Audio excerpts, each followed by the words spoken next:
Hey, welcome back to Revealed Apologetics. I'm your host, Eli Ayala, and in this episode, we're going to cover a rather technical objection to the presuppositional or transcendental approach to defending the Christian faith. Now, if you follow this channel for any length of time, you know that I typically argue, and presuppositionalists using transcendental argumentation typically argue that the Christian worldview provides the necessary preconditions for things like logic, moral obligation, and especially logic, the laws of logic. And this is central to the transcendental argument for God's existence, or what the cool kids call TAG, okay? Which pretty much says that logic, science, and morality are not just tools that we use, but they're only intelligible if the triune God of Scripture exists. Now, before I kind of get into that, I want to kind of keep this in mind for those who are not familiar with the transcendental argument. I'm going to be using some technical terminology throughout the rest of this this video here, but I want to try my best to kind of define my terms. Remember, when we talk about the transcendental argument, we are asking what must be true in order for something else to obtain. So what are the necessary preconditions, okay? A precondition is a condition that must be satisfied before something else, okay? So what must be true in order for something else to be true? All right. So that's what we mean by necessary preconditions. If you're just kind of tuning in, you're like, what the heck is he talking about? Okay. And I've defined this multiple times in multiple videos, so on and so forth. So this video obviously is going to assume that people are familiar with some of these categories. This is by no means an introduction. So just keep that in mind. Now, I've just recently taken the time to read through an objection in the comments. I don't always read through the comments. Sometimes I do. And sometimes I do to kind of, look for things to respond to. Maybe what are people saying? Or what is an objection that might be useful for me to cover in a video to help someone who's studying presuppositional apologetics, transcendental argumentation, or maybe they're working through certain objections and so forth. What would be helpful to the person who's doing that? Okay, and so sometimes I cover very introductory issues and sometimes a little bit more advanced stuff. But nevertheless, I was reading through some of the comments, and the objector essentially challenges the presuppositional claim that the laws of logic are absolute, they are invariant, they do not change, and they're universal, okay? Now, this person obviously might sound like the typical thing that a skeptic might bring up, although not all skeptics, some skeptics do agree. Atheists agree that logic is universal, absolute, invariant, and you have people who don't and have different views on how all of that works out. Okay, but this particular person who I'm responding to is a professing Christian who takes issue with the presuppositional approach, the transcendental argument, and things like that. But anyway, first, let's kind of break down. I'm going to try my best to kind of steelman his position, and I do apologize if I've missed something, but I'll try my best to interact, and hopefully it will be useful for folks, at least in terms of seeing where I'm coming from on this issue. So first, the objector argues that the following statement, I used logic to show that logic is illogical, is not itself self-refuting. And at first glance, that kind of sounds it's simple, like, oh, that's obviously a contradiction. But here is what I think he's trying to say, okay? And I think he says as much in the comment that I'm working off of. He's drawing a distinction between statements of logic and statements about logic, okay? A statement of logic might be something like, if A, then B, which is a direct application of a logical rule.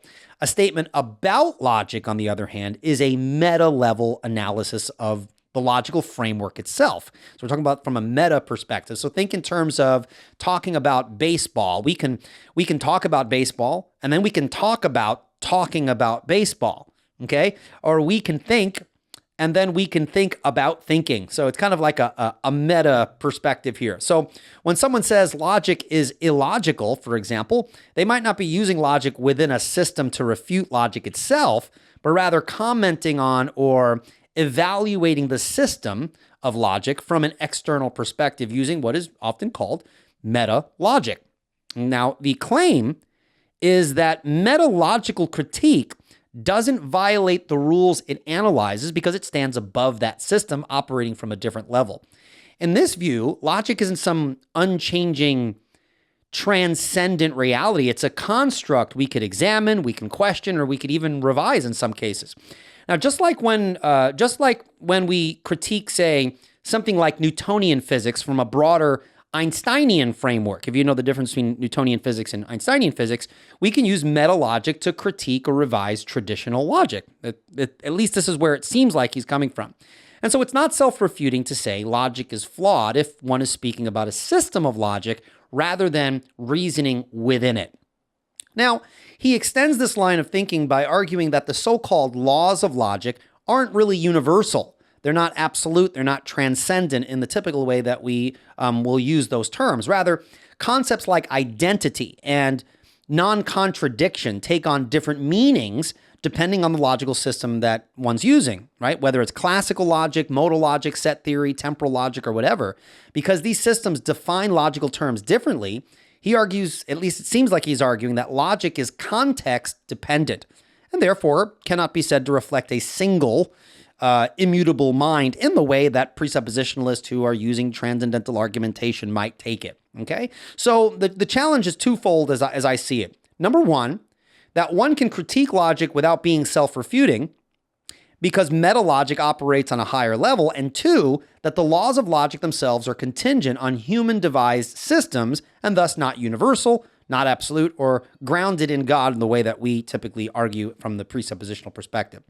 That's the objection. That's how I'm understanding it. Hopefully, I've properly represented what the person is getting at here. Introducing All Access, your premium gateway to deeper apologetic and theological insights. Through Q&A sessions, theological lectures, and exclusive bonus content, All Access takes your learning to the next level. Support the ministry of Apologia Studios while unlocking incredible resources like Ask Me Anything, which is an interactive live stream featuring Jeff Durbin. We have the Academy featuring theological lectures from leading experts and exclusive content from shows like Apologia Radio and Cultish.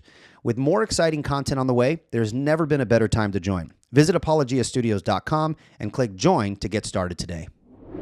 Now, let's consider how might we respond to this. Well, let's begin with the first part of the objection. The idea that he says, I use logic to show that logic is illogical is not self-refuting. Now, the argument, to be fair, is not as absurd as someone might think when you kind of look at it, okay? What this person is pointing out is a genuine distinction that philosophers and logicians make between what are called object-level statements and meta-level statements. That is, there's a difference between using logic within a system, statements like if A, then B, with the example I used before, and talking about logic itself, namely analyzing or critiquing a logical system from the outside, kind of like from a meta perspective, a meta-logical perspective. So when someone says logic is illogical, they may not be attacking the very act of reasoning itself. In some cases, sometimes they do. They might be critiquing a particular system of logic or highlighting a paradox within a certain logical framework.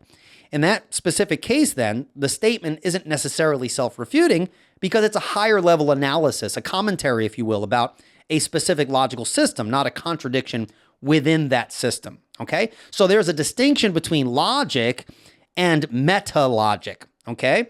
Very, very important distinction. I think it's a legitimate distinction as well. But here's the issue I want to kind of press here. Even when we move to a meta-level analysis, we're still using logic. Isn't that right?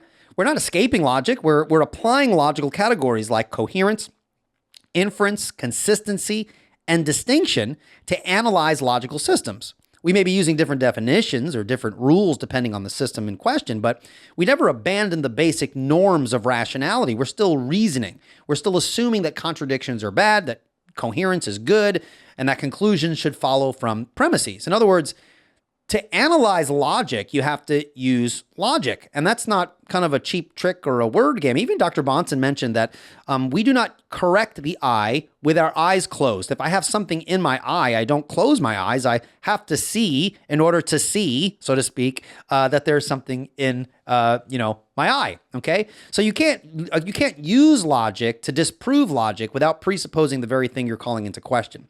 It'd be like, writing a 5-page essay about how writing is meaningless, or delivering a sermon about how communication can't communicate anything. It would be self-vitiating. Okay, and this is exactly the kind of inconsistency that Van Til and Bonson were trying to expose, not just in the unbeliever, but in any worldview or any methodology that we might bring into the discussion, right? If you don't start with God as the necessary precondition for knowledge and intelligible experience, right, there's going to be a problem. Now, if we as Christians, start treating the laws of logic as if they could be critiqued or revised from some like neutral perspective or some higher meta platform, right, we risk adopting the same kind of autonomy that we rightly reject in other areas of our theology. So for me, as a Christian, using a biblical framework, I think the issue of consistency here is going to be very, very important. Now, let's kind of move on to the second part then of this objection. This is where the claim is made that the laws of logic, like the law of identity or the law of non-contradiction, they aren't really absolute or universal. And here the individual offers several examples from different logical systems. For example, classical logic says A is A. Modal logic introduces variations like A is possibly A, or A is necessarily A. Or if you consider something along the lines of set theory, right? Set theory might say a red apple and a yellow apple are both identical in kind. Or you have tensed logic, which says A is A at time t, but not at time t plus 1, okay? And the point seems to be, at least as I'm understanding, it seems to be that these definitions, they shift. And so these laws can't be absolute, right? They're context bound. They change based on the system. So how can we call them transcendent or universal, much less say they're grounded in the unchanging mind of nature of God or anything along those lines? Now, I think this is an interesting point, not something that I've never heard, but I think it's worth kind of thinking through. I think it misunderstands what the transcendental argument is trying to show. And this is kind of my critique of this critique, if that makes sense. If I can give my meta critique of the critique. All right. Presuppositionalism and transcendental argumentation from the presuppositional tradition, so on and so forth, isn't claiming that only logic, classical logic, is legitimate, or that even every logical system must use the exact same definitions, if you will. We're not saying there's a divinely revealed modal logic textbook in the book of Leviticus or something like that, okay? The transcendental claim is not that logic is univocally fixed in its form. The claim is that, and this is important, that the very possibility of having any coherent logical system at all, one that assumes order, coherence, identity, and inference, requires a worldview foundation that can account for those very features, and we argue that only the Christian worldview does that. And coincidentally, it is also a feature of the teaching of Scripture, that if we take Scripture seriously and the nature of God and the nature of man and the nature of how man relates to God and the nature of how God relates to knowledge and so forth, I think all of those theological points become relevant. You can't build non-classic logic unless you already assume intelligibility. Even when we stretch or qualify the law of identity, for example, we're still presupposing some underlying coherence, some stable rules by which we distinguish between truth from falsehood, or we distinguish between valid reasoning and invalid reasoning. So the variety of logical systems doesn't disprove transcendental necessity. It really presupposes it seems to me. And so think of it like this. You can draw different kinds of maps. Okay, think in terms of different maps that you can draw. You have topographic maps, you have political maps or weather maps, but they all presuppose a real world beneath them. And likewise, you can construct different logical frameworks, but they all assume the existence of reason, coherence, and intelligibility. And that's a very important thing that shouldn't be missed. And this is exactly, I think, where the Christian worldview shines. Why is logic immaterial? Well, because God is spirit. Why is logic invariant? Why doesn't it change? Okay, because God does not change, as the scriptures teach. Why is logic universal? Well, because God is omnipresent and sovereign over all creation. Logic isn't some independent kind of entity floating out there in some Platonic realm. Okay, it's, if you guys know that reference, right? Plato and his forms and things like that. I'm assuming that you guys are familiar with that, right?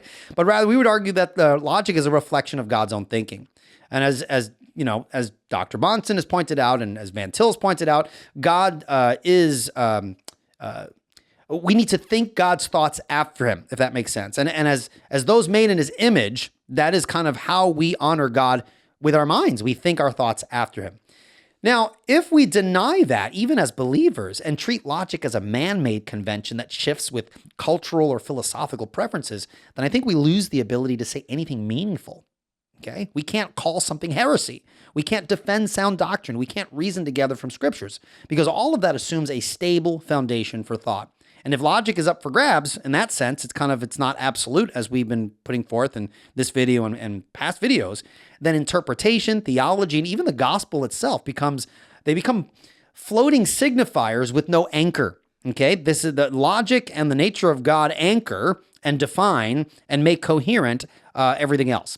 So my challenge would be that we need to be careful not to import philosophical categories that subtly undermine the very foundations of truth and intelligibility. If we believe that Christ is the Logos, the divine reason, the wisdom of God, then let's not separate the act of reasoning from the God who makes it possible. Now, I get whoever this individual is, I get that's probably what they think I'm doing, and that's fair, right? Obviously, we're going to have critiques. If I think my perspective is true and I think it accurately is flowing out of a consistent application of biblical principles and theological categories, if someone's going to disagree with me, I completely understand why they think I'm the one importing philosophical categories in illegitimate ways. I say that in illegitimate ways because, in principle, I have no problem with employing philosophical categories. I think we need philosophy and working together with scripture and things like that. But as you guys hopefully remember in previous videos, I always talk about how our philosophy and our speculation, our philosophical speculation, must be guarded within the barriers of scripture. So when I am philosophically speculating on something, they should not go against or outside the boundaries of what scripture allows me to assert. And that is because I reject autonomy and neutrality, right? We want to make sure all our thoughts are being brought under the obedience to the lordship of Jesus Christ. Very, very important. Now let's take a little step further, okay? It's true. No one denies that there are different logical systems out there. I've never denied that at all. I want to be very clear and I want to be fair as much as possible. Logic isn't monolithic in the sense that every logician or every philosopher agrees on how it should be applied or even how its rules should be defined.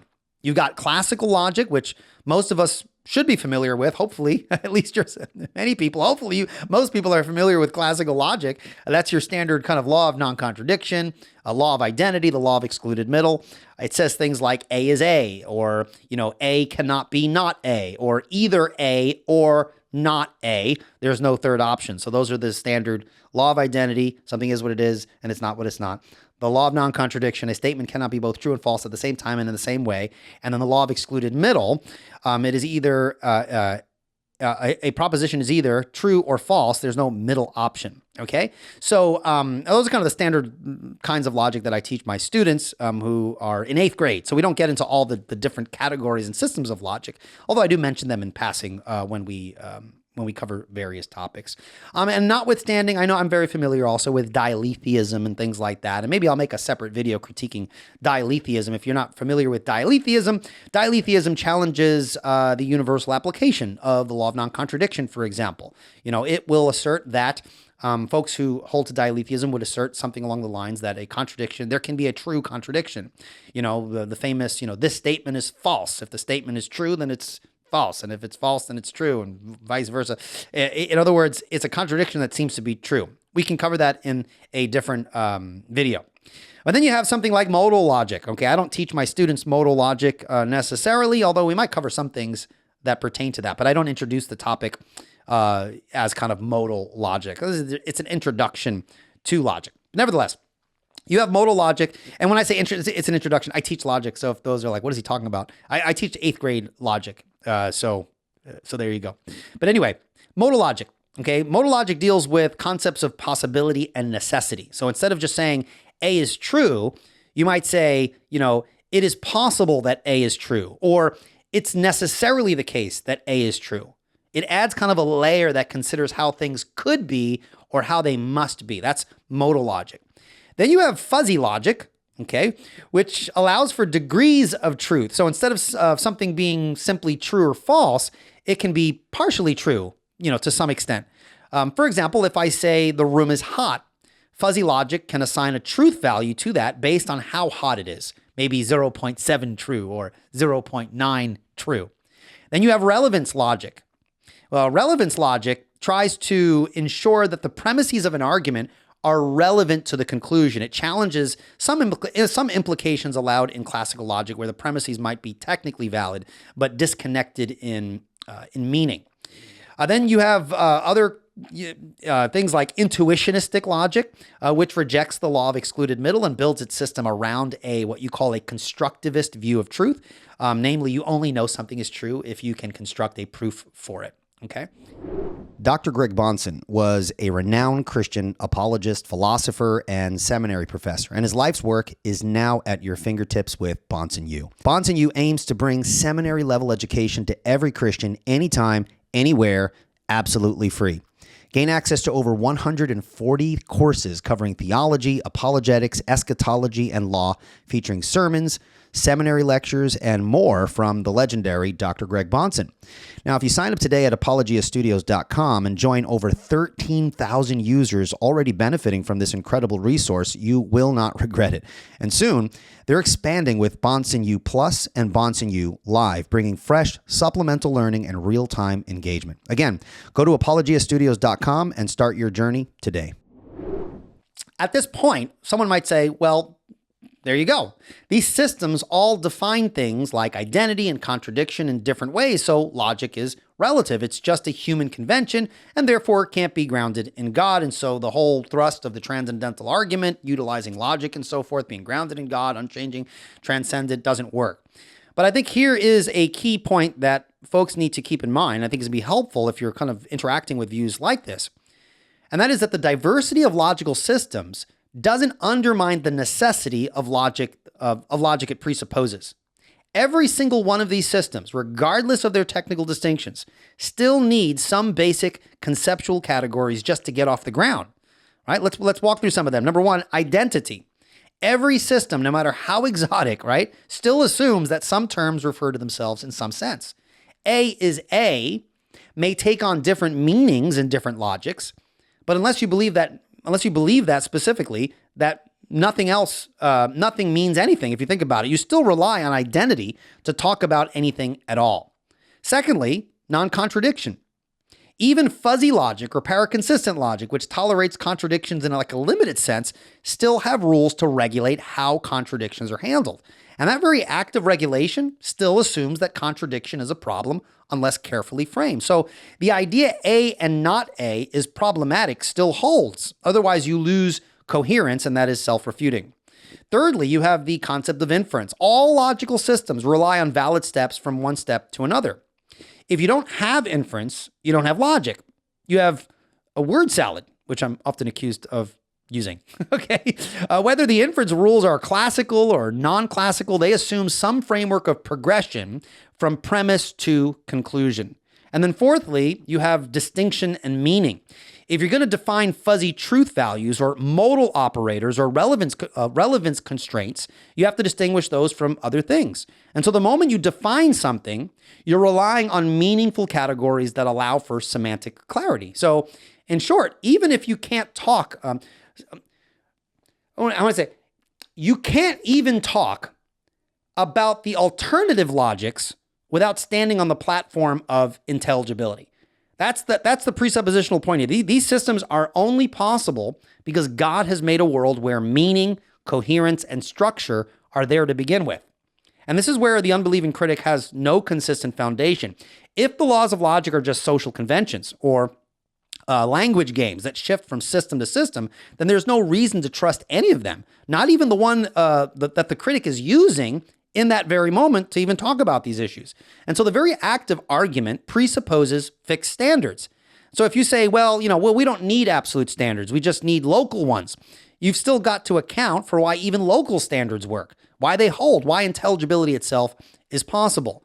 And this is why the presuppositional apologetic framework presses the question of preconditions, not just which logic do you use, but what worldview makes any logic meaningful in the first place. Okay, let me explain why this is important. From a biblical worldview, we understand that logic reflects the character of God. Logic is immaterial because God is immaterial. Logic is unchanging because God doesn't change. Logic is universal because God is sovereign and omnipresent. And this is why logical laws bind all people in all places at all times. Not because of human agreement, but because of divine authorship. Dr. Bahnsen drove this home repeatedly. When an unbeliever critiques Christianity using logic, He's using, he's standing on, what does Van Til say? Borrowed capital, right? He's using tools that only make sense if Christian theism is true. And that's why the transcendental argument isn't just kind of like it's not like a clever proof or trick, right? It's a confrontation. It shows that without God, you can't make sense of anything, not even your own arguments against him. That is the bold claim of the presuppositionalists, and I would even argue that's the bold claim of Scripture. Okay, and so here's where people often get misled. They think that just because logic has different versions, okay, that means it's relative. But that's like saying different cultures have different words for tree, so maybe trees don't really exist. Of course, that would be silly. The existence of different expressions assumes there's something real being referred to. And similarly, different logics presuppose a world of coherent, rational structure. That's the very thing that only the Christian worldview can account for. So the takeaways here, I think, is this. You cannot even begin to criticize the absoluteness of logic without relying on the very categories that it requires. Okay? Now, the moment you form a sentence, the moment you weigh a claim, the moment you distinguish between truth and falsehood, you're doing so in God's world. You're using God's tools, whether you acknowledge it or not. Now, why does this matter from a practical perspective? Right? We could argue about logic and different systems of logic and things like this, and you could ultimately say, well, who cares? Okay. Well, I do think that it has a very important, apologetic application, right? How does this play out in kind of real apologetic conversation, right? Think about it. It's one thing to talk about logical systems and transcendental arguments and so forth in kind of from the abstract perspective. But what happens when you're sitting across from a skeptic at a coffee shop, or you're in a live stream discussion, or you're reading a snarky comment on YouTube? There's no such thing as absolute logic. By the way, I'm not calling the person who brought up this objection snarky. That's not what I'm saying. But I'm saying, what happens when you're in that situation? Okay. And so here's what you're likely to encounter. Okay. The unbeliever is going to try to relativize logic by appealing to these alternative systems. You're at modal logic, fuzzy logic, paraconsistent logic, so on and so forth, as a way to say, see, there's no universal standard, right? Logic is flexible. And so we don't need God to explain it. And there's where we need to slow things down and kind of press in, right? You can say something like, hey, I appreciate you bringing up different logical systems because I affirm that those are actual things, right? We're not denying that, right? Those systems do define things like identity and contradiction in different ways. I could acknowledge that. But here's the thing. Even for you to talk about those systems at all, you're relying on something deeper. You're assuming that terms refer consistently to concepts. You're assuming that contradictions matter. You're assuming inference is possible. That's logic. That's the structure of thought. So even when you critique one logic with another, you're still standing on logic to do it.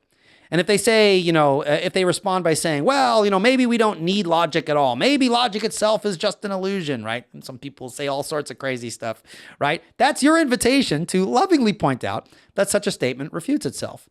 They just used reasoning to argue against reasoning. They just formed a claim. They distinguished it from its negation and expected you to understand it, all using the very laws they claim are dispensable.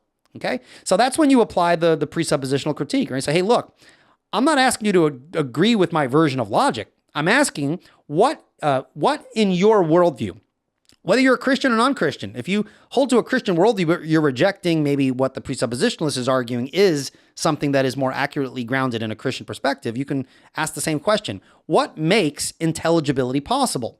What accounts for the immaterial, unchanging, universal principles we all rely on the moment we open our mouths to speak? And that really, I think, is where the rubber hits the road, right? Because you're not just playing games with abstract systems. You're exposing the fact that only the Christian worldview gives us a reason to trust in the rational order of the universe. It's not an accident. It's not a convention. It's a reflection of the very nature of God. Logic exists because God exists. And when the unbeliever tries to reason apart from God, he's like a man made of water standing in a river trying to deny the existence of water. It is self-refuting. And this is why the presuppositional approach doesn't just, try to win arguments or whatever. The point of it is to expose the fact that the unbeliever and the believer are standing upon worldviews. It gets down to the foundations. When we press the unbelievers on how they account for logic, we're not nitpicking technicalities. We're showing, hopefully, if we do it correctly, we're showing them that they're living in God's world, thinking God's thoughts after him, even while suppressing the truth in unrighteousness. And I want to kind of encourage folks, you don't need a PhD in symbolic logic to do this well. You just need to recognize that behind every argument is a worldview. And worldviews have to account for things like logic, meaning, truth, morality, intelligibility, etc. Okay, so when the next time someone throws out, there are different logics, so logic isn't absolute, just ask. But aren't you using logic even now to make that claim? And how does your worldview make sense out of that? And then bring it home. If it's an unbeliever, right, point them to Christ, not just as a moral teacher or kind of like a cool historical figure, but as the Logos, the rational word through whom all things were made and by whom all things hold together, as the scriptures teach us. Now, when we talk about logic, you want to be very careful also. It's not just responding to the issue of multiple logical systems, but you also have people who try to, they will affirm the universality of logic, because there are unbelievers who do that, and there are Christians, obviously. I affirm that it's absolute and universal and invariant. Then you have folks who take the different tack that, wait, no, it's not transcendent in the sense that you're talking because you have different logical systems, so on and so forth.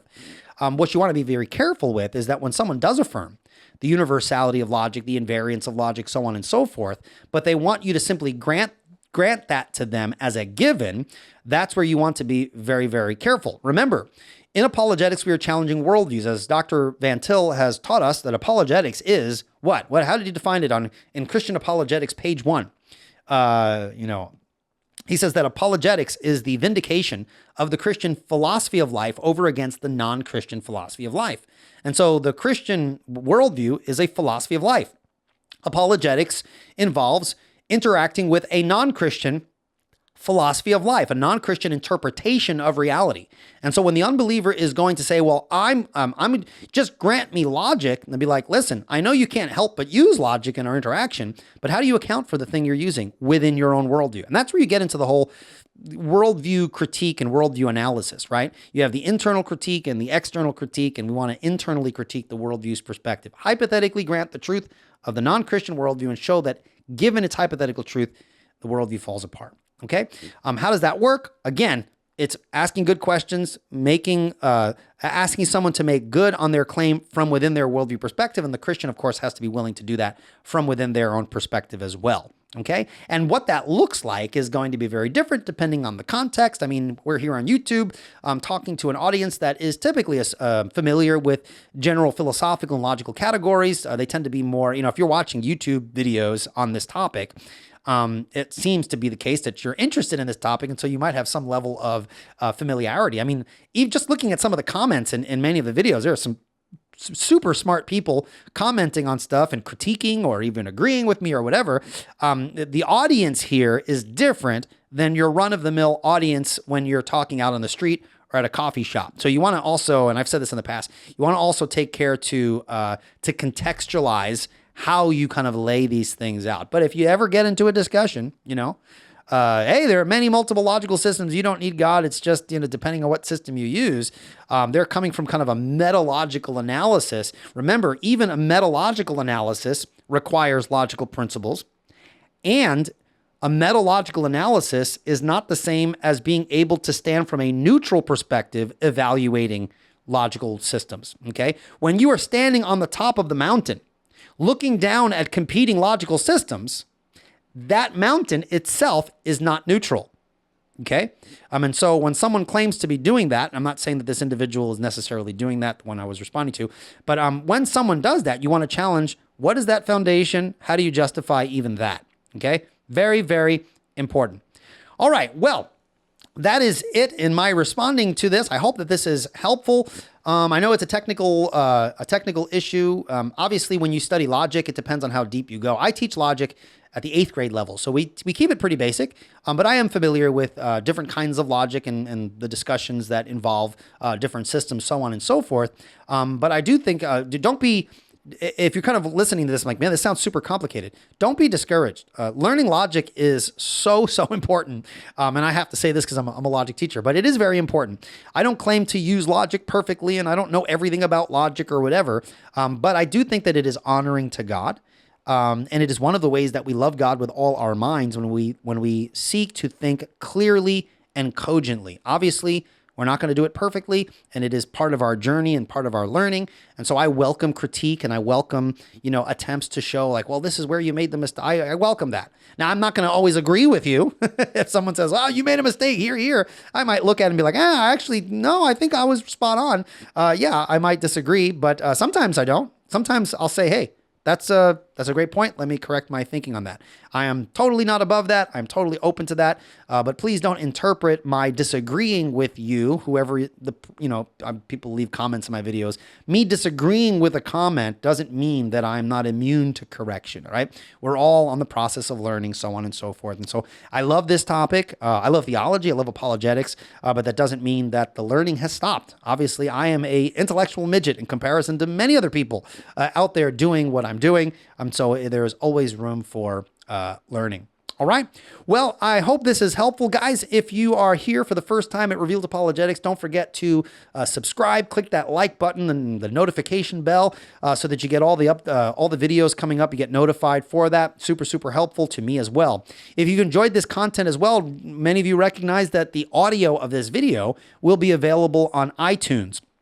Sometimes the podcast is released before the video, and sometimes not. But you can go over to iTunes. It would be really, really helpful and greatly appreciative if you can write a positive review. Okay, so far we've got kind of 5 stars. That super helps, and greatly appreciated. And even if you disagree with me, but you enjoy the channel, that would be greatly appreciated as well.